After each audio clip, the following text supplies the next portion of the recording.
all members. Requires all members to agree and a complete unanimous vote to change the JPA agreement itself. So it's that section. If you look at the top there where it says JPA assessment, if you can read that, that is the section that is written into the JPA agreement. For the L&R agreement, and Jane can correct me if I'm wrong, but I believe it is one member, one vote. And is it just 50% majority? Majority. So for the budget for each of those. For L&R. Yeah, for the 3 subcategories of L&R, it's 50% of the members. What's the assessed charge by the JPA? It's like 15 cents. And so that equals what I can't read that, like $1.5 million, maybe, Monty? Yeah, 1.5, and the rest of the L&R budget is 3.3. Yeah. 15 cents is the same since the JPA was founded. That shouldn't have changed. Since the last amended restated, I'm looking at Tony. Do you remember that change? It was the 2008. Yeah. 2009. Yeah. The agreement changed. That was the last time it was updated. So that happens no matter what. It's not like it's unanimous. It's unanimous to change it. If the unanimous to change it, right? It, yeah. Right. One person couldn't vote against it. Well, everyone pays it every year, yes. If you want to change it, correct.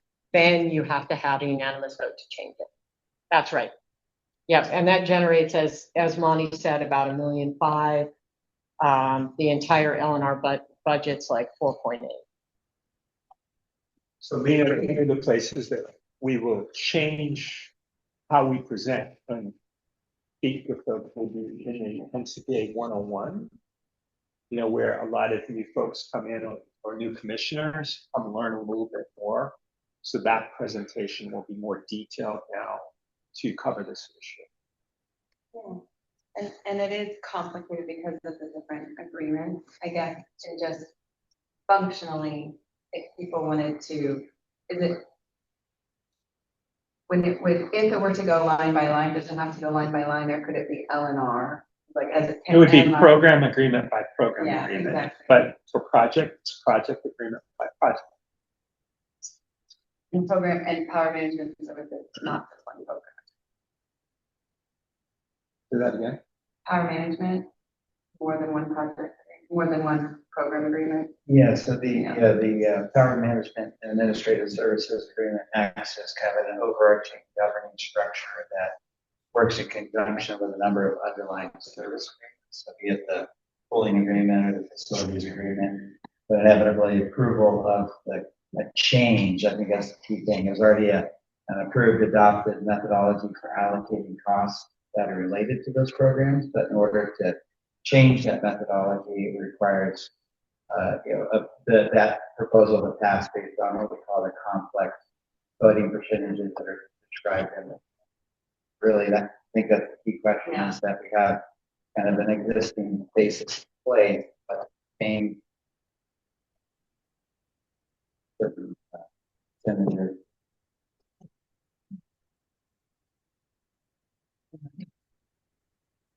Next slide, and this is really just going to summarize what we're just talking about here.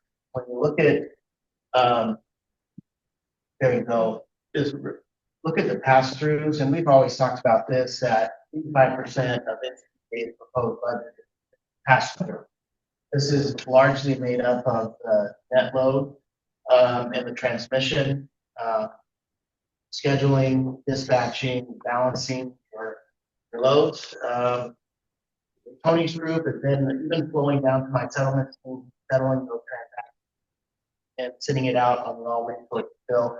You'll notice the project and program agreements make up the other 14%. So that's 98% of the budget right there. And very little bit, very small, less than 1% areas in the commission resolution assessment, as well as that program agreement, where I'd say 1-to-1, that's the Okay, So next slide, before we move the recommendation, we'll just pause and see if there's questions from the commissioner regarding our fiscal 27 proposed budget. Any questions or questions online? Seeing none? Okay, next slide.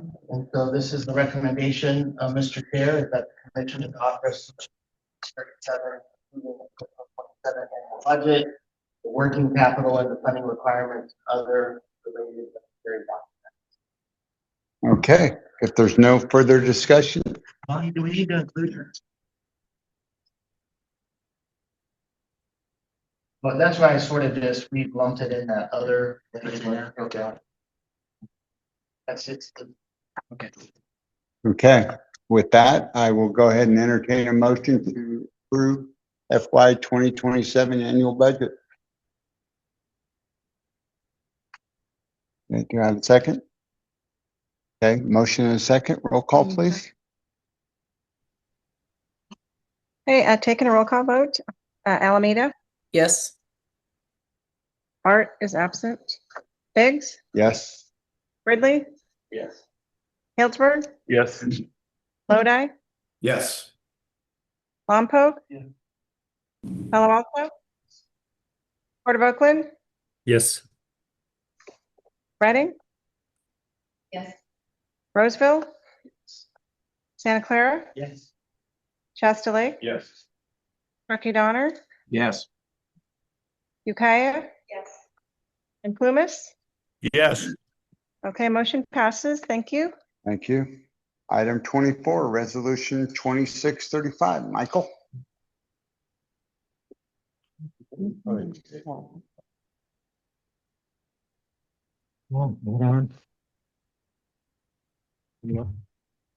morning, this is Mike. This is a fun little project. Thanks for approving the budget. This project is one of the projects in the budget and I'm anxious to get working on it. It is a gas compressor bypass. Any plant operator would tell you that gas compressors are a bane of power plant operations. They're very high maintenance piece of equipment and they tend to have a lot of unreliability. Ours is no exception. So we learned that PG&E is doing some upgrades on their system and they're wanting to take advantage of it. Currently, they have a system pressure that runs around 280 to 290 psi. We need gas delivered at 275 psi to the turbine. What happens currently is they regulate it down to 90 and we put it through a gas compressor and bring it back up to 275. So you could clearly see there's some inefficiency there. So putting in a bypass would allow us to just take that line pressure that they have out there on the system and just bring it straight to the plant without the use of a gas compressor. The other advantage is the bypass is still there along with our regulator. So in the event that PG&E system does not meet the required pressure, we can still use the gas compressor. Next page, please. This is just a picture of the layout of how the equipment is lined up. And you can see there at the top middle is where the gas compressor is. And you can see on the top right where the meter station for PG&E is. Next slide. So we intend to install a bypass line around the fuel gas compressor. It'll allow us to eliminate auxiliary load from the fuel gas compressor at 600 kilowatts. So it'll basically saving that load will be about a 2% increase in power output from that facility when it's operating. We got less equipment that's going to potentially break, and that one does give us a lot of fits, even though we've made so many improvements to it. It's still problematic. And we still have the ability to run with or without the gas compressor, depending on what PG&E is doing. Next slide. The red lines in here are kind of a picture of the way we tend to lay out the pipe and the valves to get the bypass in. And there's a lot of details as to what the materials are and sizes. Next slide. As the cost breakdown shows engineering, permitting, equipment installation, and some contingency. We're expecting a $300,000 cost for this project. Next slide. As far as the economics goes, we took a look at 5-year historic performance and we saw that PG&E was always above 275. And so that's a good margin to work off of. So we'll see that we have a pretty good shot at getting good value out of this when it runs. And if you just take a look at what's happening this spring, you'll see these units still provide a lot of operational value. They've been called on quite often to run this spring to make up all kinds of reliability issues that may be going on the system. We'll save 600 kilowatts and make that available during market runs. We expect it would increase your market energy about $22,000 a year. Total benefit is about $23,500 a year. Next slide. So over 20 years to target on this thing. We expect a payback of about 12 years with an internal rate of return of 7%, cost benefit ratio of 2.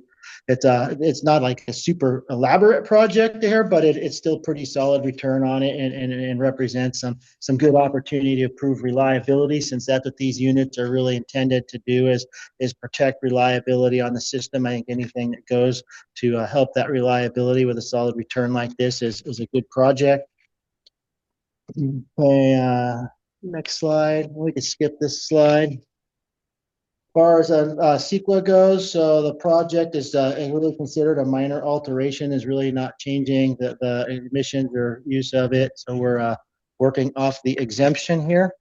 And the final slide is our recommendation to approve 2635, authorizing CT1 Lodi fuel gas compressor bypass project and delegating authority to the general manager's designee to award bids, execute agreements, and to issue purchase orders for the project in accordance with NCPA purchasing policies and procedures without further approval by the commission for a total cost not to exceed $300,000 to be funded by the fiscal year 2027 CT1 budget. No questions online? Any questions in the room? If not, I'll entertain a motion and a second to approve.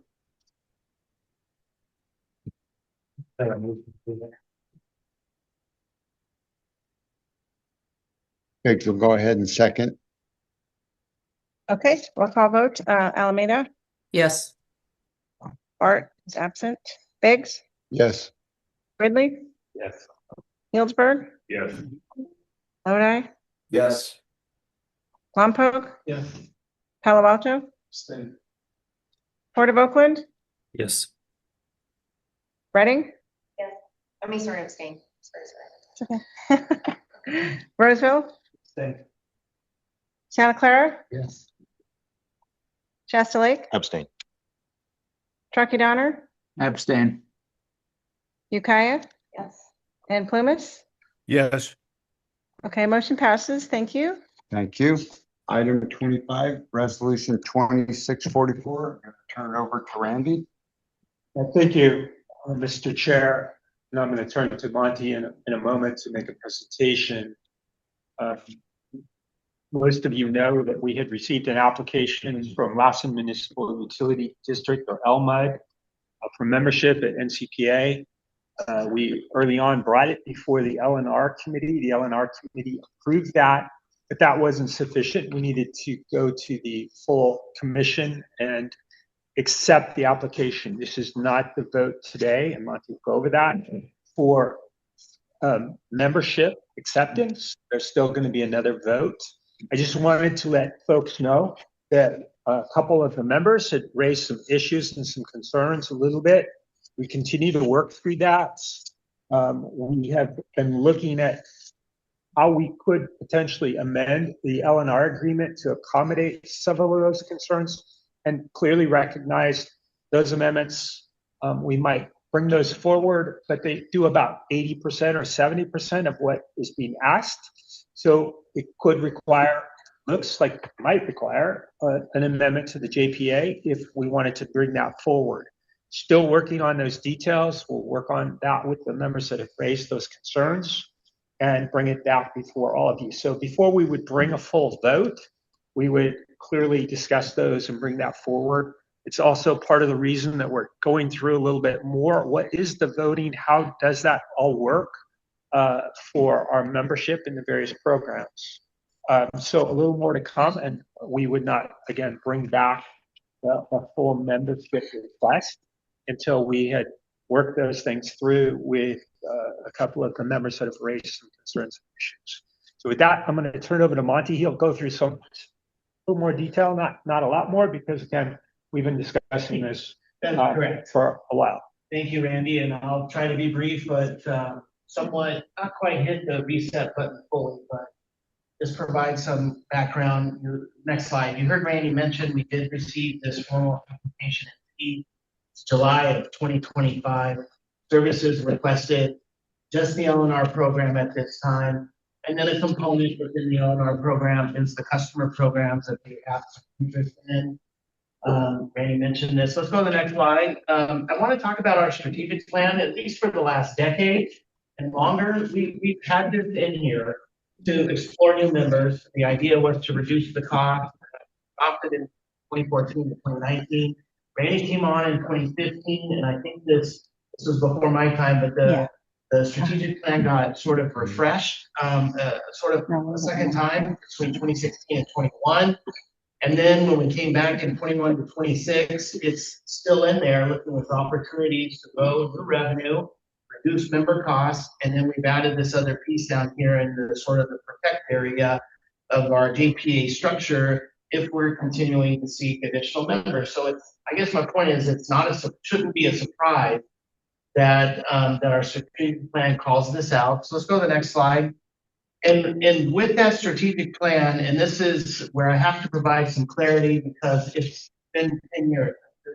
New member policy was adopted by Representative, and it really identified numerous categories. Start off with the identification of potential new members. What you see written that's italicized was really pulled out of that policy and put here.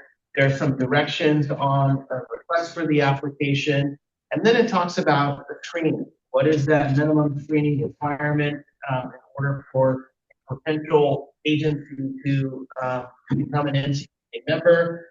And if it's granted, will it benefit the agency? Within that policy, next slide, they do talk about a two-step voting process at the commission. Initial vote, which I'll call vote one. It says it has to be unanimous. If it's unanimously that an applicant meets all screening criteria, and then if that occurs, an NCPA will commence additional analysis, as requested by the applicant. And then after that, next slide.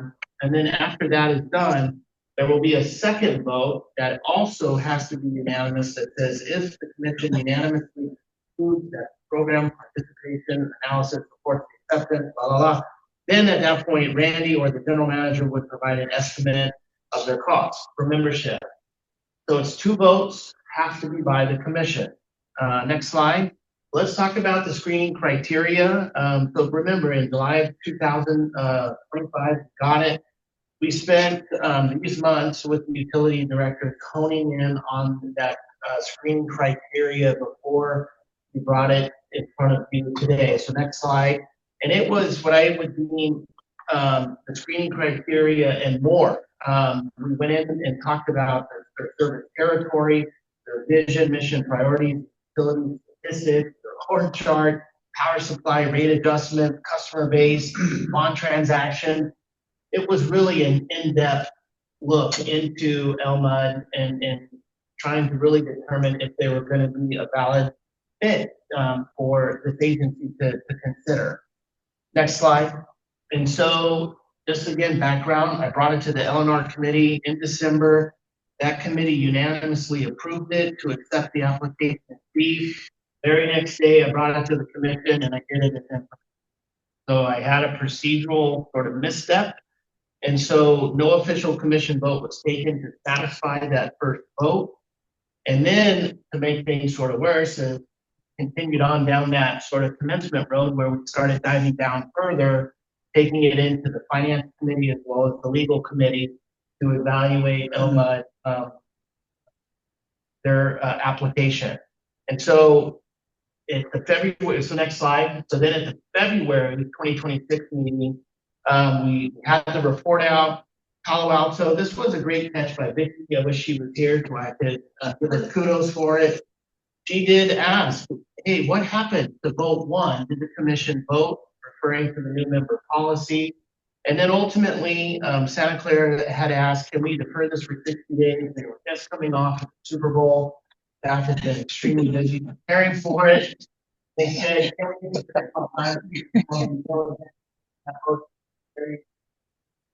And so next slide. So it brings us back to where we are for today, which is really going back to that two-step vote of the commission, that this initial vote that of the analysis that we shared back in December, if you conclude that the applicant meets all the screening criteria, then the vote has to be unanimous in order for us to come back at a later date and even consider a second vote for membership. And so let's go to the next slide. I do have this open for discussion before we get to the recommendation. If there's any questions you may have. Not seeing any hands on mine. Oh, Seth, go ahead. Yeah, Santa Clara has a pretty strong reservation on this. I appreciate that we went through the screening process, and looks like their financials are good. Looks like they're pretty solid. As Randy mentioned, there are some changes that we're looking at from LNR, which will get us about 80% there, and there's some changes for the JPA. And so we want to see those happening before we take that second vote. Very important. I'm hearing from my staff that LMUD hasn't really reached out to them. Missed phone calls, but we've never had a conversation with them. We would like to have those conversations with them, and that's why we had deferred, not just because of the Super Bowl, because we wanted to have those conversations. So those are really my reservations, or our reservations. And I'll just raise it. I think I've talked to you. We didn't understand that hadn't taken. We thought that had taken place, and obviously there had been some missed calls or something happened, and that broke down. So obviously we're committed to ensure that happens, but we thought that had taken place. Just to clarify, there's just been voicemail exchange. Yeah, but we thought, and based on my discussion with Nico, I thought that had taken place. So, but it obviously hasn't. So we're going to certainly facilitate that. And if anybody else has a desire for that, that shouldn't be a problem. We'll facilitate that. Yeah, I mean, we fully appreciate, been talking to the PCAs, and their prices are higher, their electricity rates are higher than, so public power definitely has benefit to the ratepayer. So we fully support, supporting municipal utilities, but it seems like, they're really only interested in our LNR service.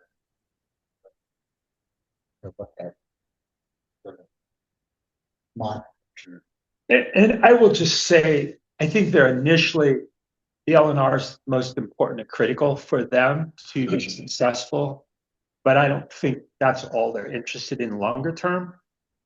So, but I think with the proposed changes that we've been asked to look at, it'll provide that vehicle and another opportunity if they want to expand beyond LNR, that would come back before the commission.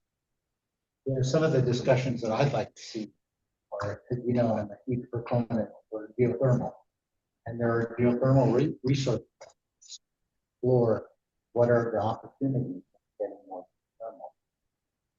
thermal. Any other questions, comments? Okay, with that, I'll go ahead and. I have a clarification. I want to make sure the unanimous vote just to take the $10,000, basically to go under contract, or this is a minimum, we're done, there's part of it. So it accepts their application, and now it actually kicks the clock for the review that we've already done a lot of. Yeah. But it starts the clock. Okay. Yeah, I think Palo Alto shared concern, and we're going to support.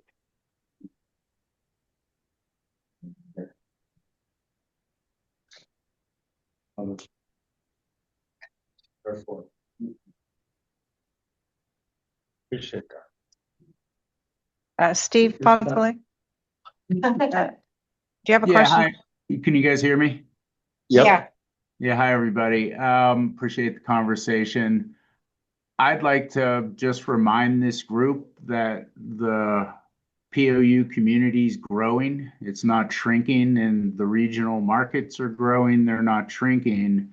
I was in St. George yesterday at a UAMPS board meeting presenting on wildfire because they're starting to get interested. And Nick and Lassen was there in full force, and they're there at CMUA. And so we're one big group, and I hope we stay that way. Thank you. Thank you. Hey. Go ahead.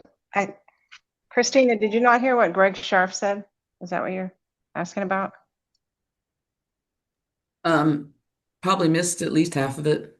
Yeah, they didn't hear what you said, Greg. Maybe move that.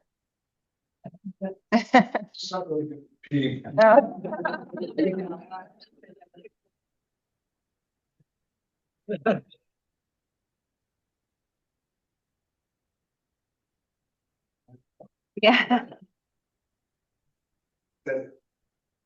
I said that Palo Alto is going to support this because we have a lot of the same concerns sites just raised.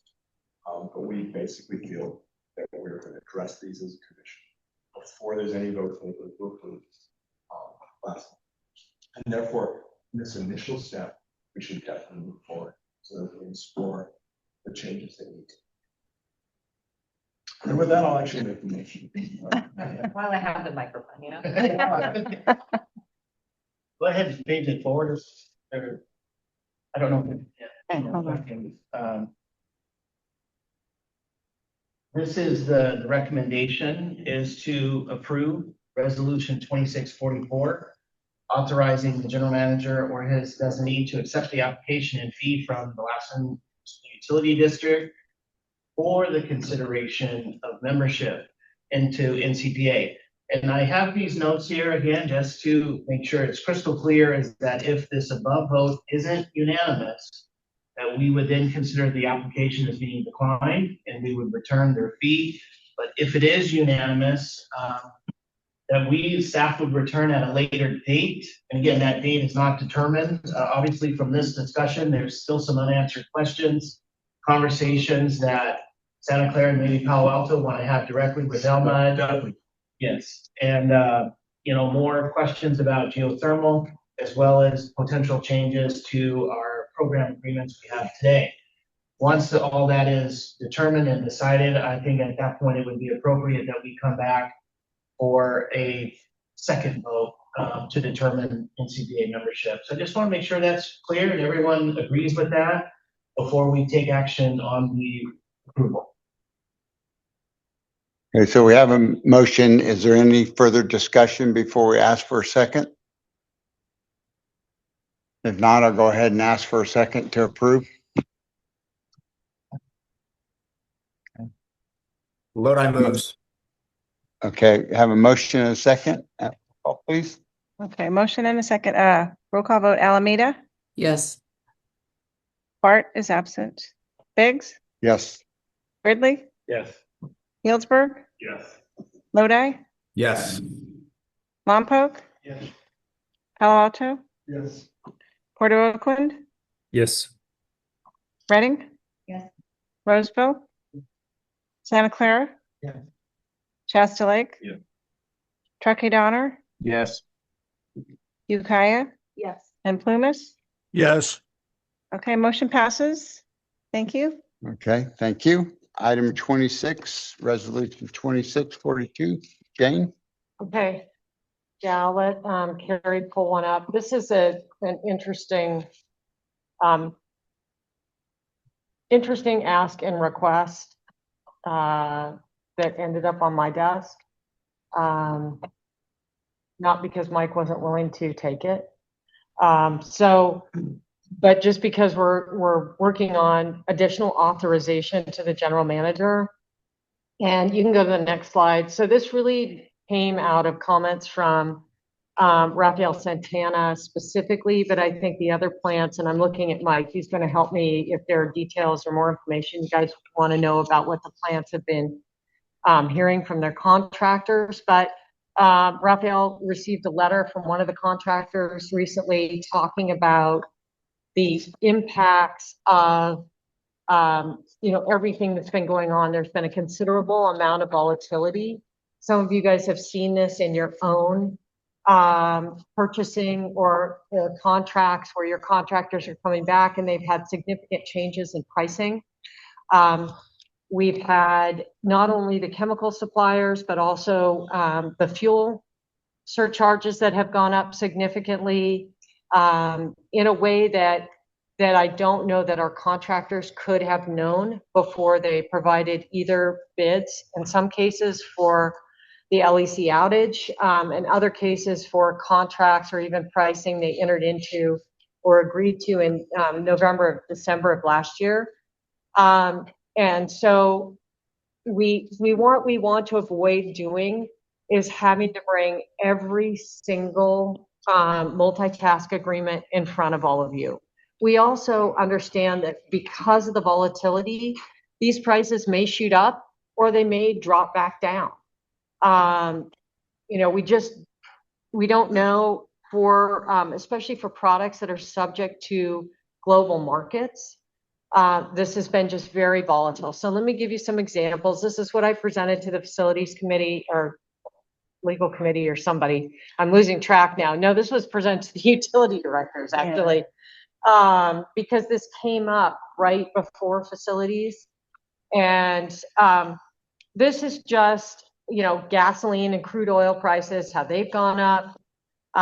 You can see crude oils in the red and the California gas prices in the blue.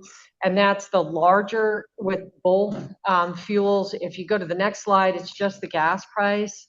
And it shows the kind of volatility you get within a 1 month, 2 month period that some of our subcontractors and contractors have been subject to. You go to the next slide, it really talks about diesel pricing. So, it's not just gasoline, which is what I use in my car, but some people run diesel or biodiesel in the case of our plant managers. You can see the huge rise.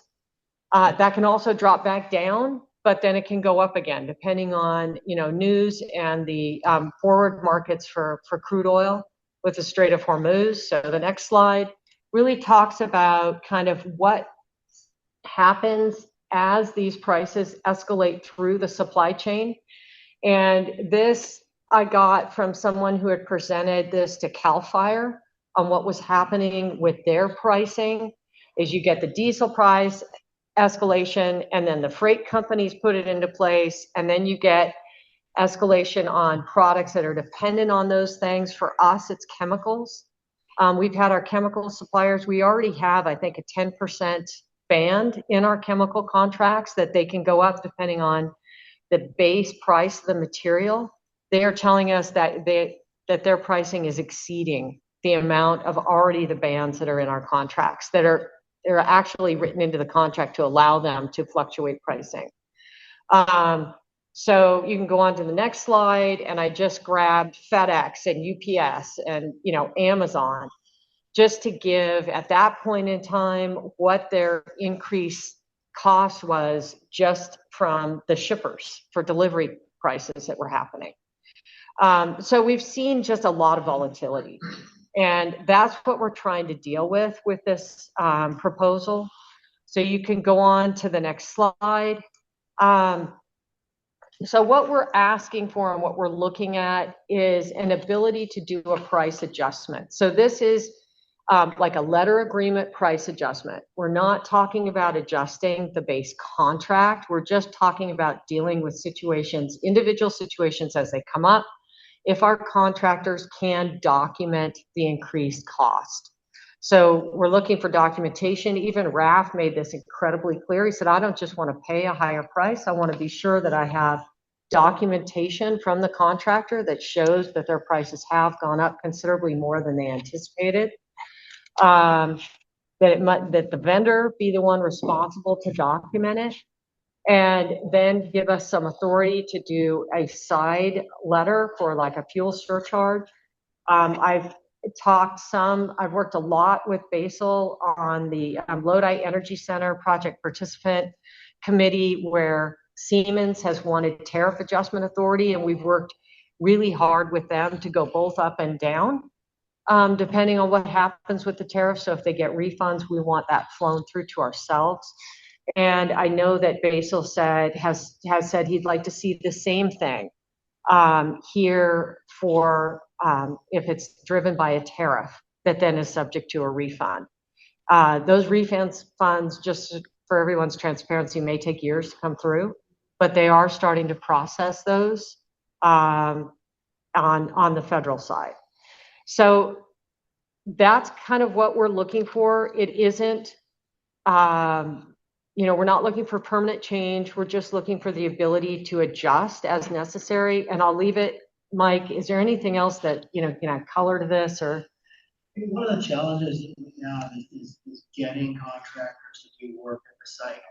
And they are all busy all the time. And when we go out for bid, so many times it's just one contractor responding. And if we get to a scenario where we're not compensating them their costs, even though we have a contract, then they will just do bids elsewhere, and then we just won't get the work done.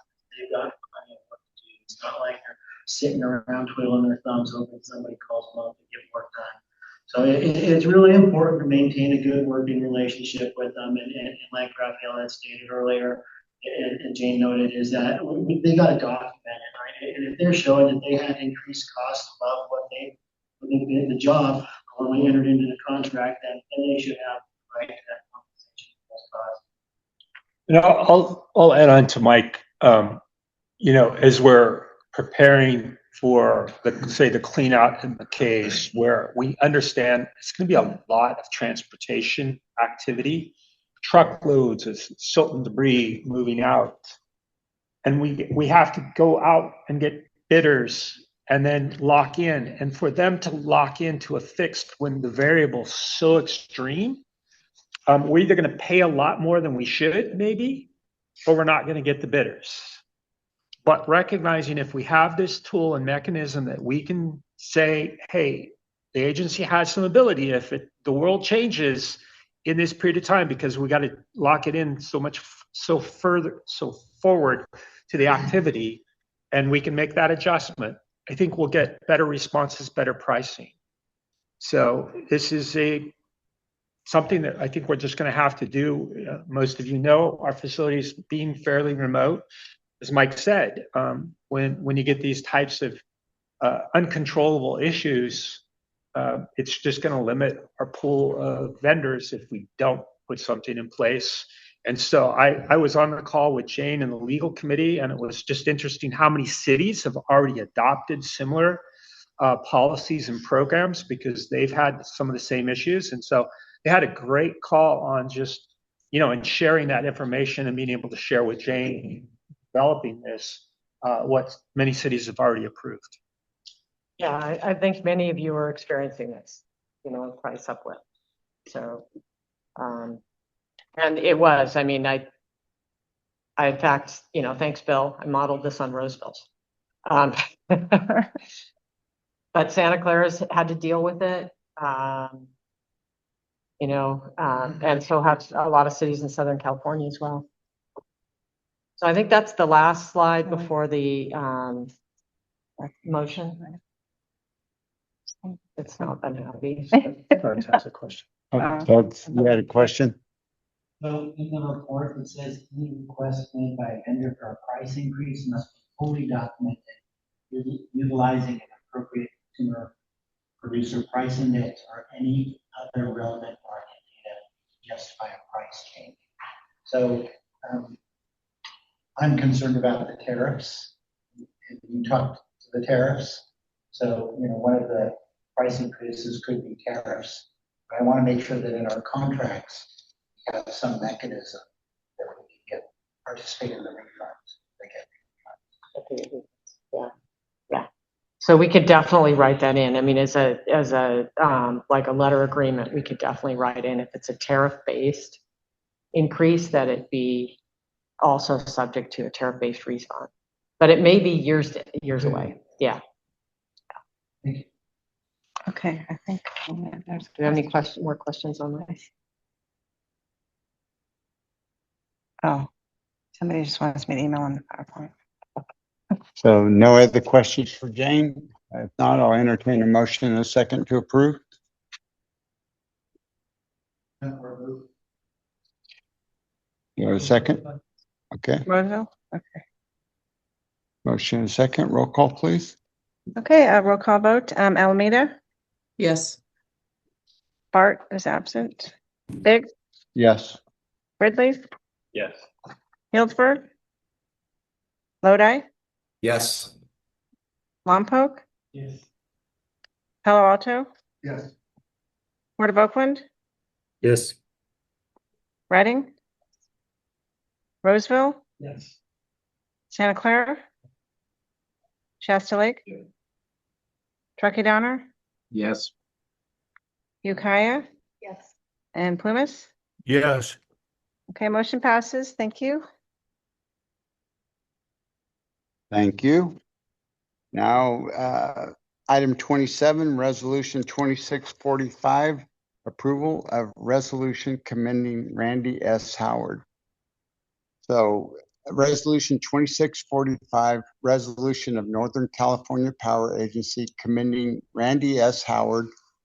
Whereas Randy S. Howard was appointed general manager of Northern California Power Agency, NCPA, in January 2015. And whereas prior to joining NCPA, Randy served as Senior Assistant General Manager, Power System at Los Angeles Department of Water and Power, the nation's largest public power service or system, where he demonstrated exemplary leadership from 1988 to 2015.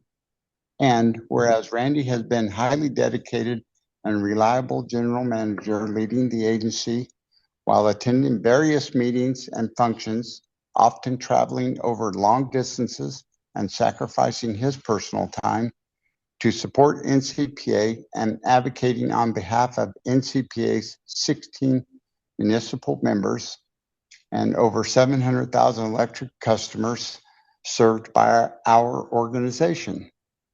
Whereas during his 11-year tenure, Randy served in numerous leadership positions, which have included, but not limited to, representing publicly owned utilities on the Western Energy Imbalance Market, nominating committee and the launch committee for the West-Wide Governance Pathways Initiative, as a board member of CMUA, chair of Hometown Connections, Inc., member of TAPS, chair of the Central Valley Corporation, co-chair of the Energy Subsector Coordinating Council Wildfire Working Group, and whereas Randy represents all the best attributes for public power with an unwavering commitment to service, a dedication to the value of local governance in meeting local needs, and a continual effort to find innovative and new approaches to improve the services that local utilities provide to their customers they serve. These exceptional qualities led Randy to being honored with the 2026 NCPA Spirit of Public Power Award. And whereas Randy has brought a strong knowledge of electricity industry and outstanding leadership skills to NCPA and has been an invaluable contributor to the executive committee and commission on matters of importance to the agency. And whereas Randy has served as a leading advocate regarding wildfire mitigation for the state of California, and whereas Randy has made notable contributions to the Northwest Public Power Association and to public power, earning him the Lifetime Membership Award for 2026. And whereas Randy has served as a role model for others in public service and inspires others to put in every effort to achieve as much as possible on behalf of the communities we serve.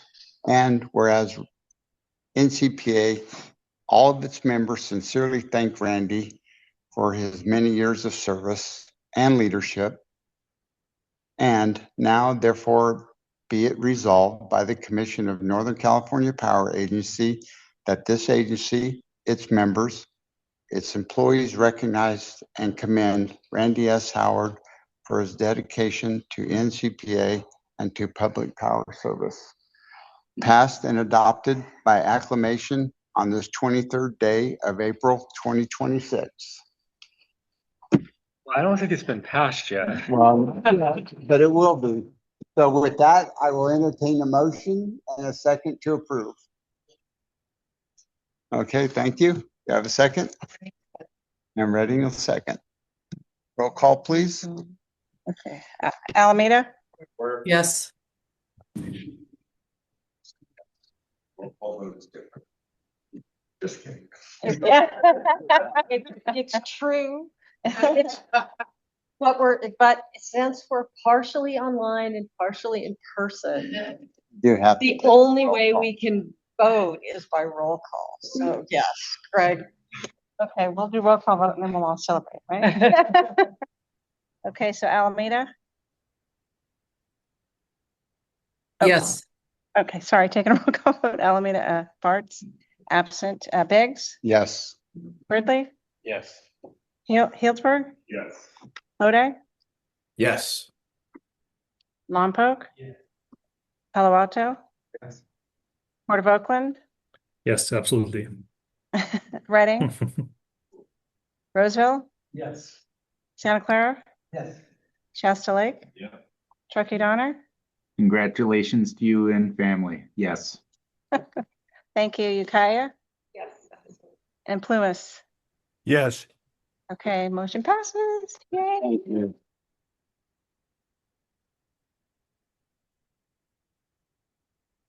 Thank you. I was not expecting this. I don't know how you guys keep doing this.